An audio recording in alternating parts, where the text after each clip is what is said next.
Ya, assalamualaikum.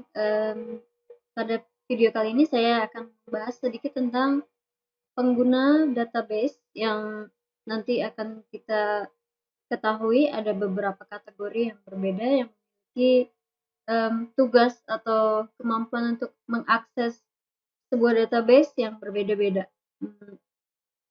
Jadi apa yang kita maksud dengan pengguna database? Yang pengguna database dibagi menjadi beberapa bagian sesuai dengan perbedaan izin atau tingkatan untuk akses ke sebuah database atau basis data.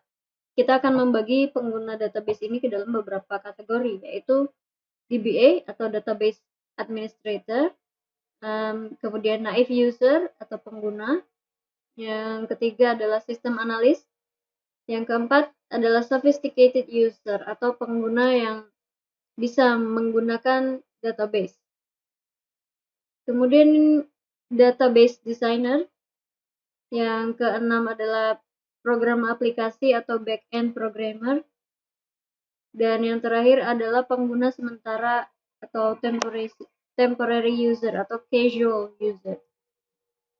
Yang pertama DBA atau database administrator ialah seseorang atau sebuah tim yang mendefinisikan skema dan kontrol utama pada database. Jadi DBA bertugas untuk membuat sebuah ID dan password bagi user yang memerlukan akses khusus ke sebuah database. DBA juga mengawasi proses recovery dan backup yang diperlukan sebuah database. Kemudian DBA memiliki akun pada DBMS atau Database Management System sebagai sistem atau super user. DBA memperbaiki kerusakan database yang dapat disebabkan oleh kerusakan pada hardware atau software penyimpanan database. Kemudian yang kedua adalah naive user atau orang yang tidak memiliki pengetahuan khusus mengenai database, namun mereka memerlukan data dari database untuk melakukan tugas-tugas tertentu. Misalnya seorang pengguna aplikasi Gojek yang menggunakan aplikasi untuk memesan ojek online. Dan selanjutnya adalah seorang sistem analis atau user yang melakukan analisa keperluan data untuk naive user yang sebelumnya sudah kita bahas, dan mereka melakukan pengecekan apakah naive user puas dengan data yang disajikan oleh sebuah aplikasi atau program. Kemudian adalah sophisticated user, terdiri dari orang-orang atau user yang familiar dengan database. Mereka dapat mengembangkan sebuah database sesuai dengan keperluannya masing-masing, dan namun mereka bukan orang yang menulis kode dan membuat database. Mereka hanya menuliskan input data dan melakukan interaksi secara langsung dan memproses data dari database yang sudah dibuat.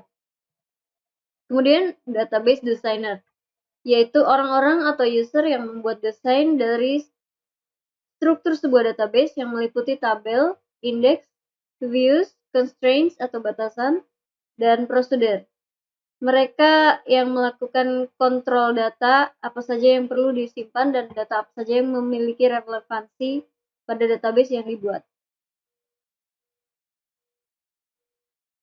Kemudian casual user atau pengguna sementara ialah orang-orang yang sesekali mengakses data untuk mendapatkan informasi tertentu.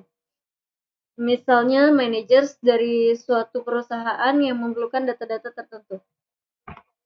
Demikian beberapa kategori user yang dapat menggunakan database, baik yang bisa memiliki akses secara langsung dengan database atau hanya dapat menggunakannya saja.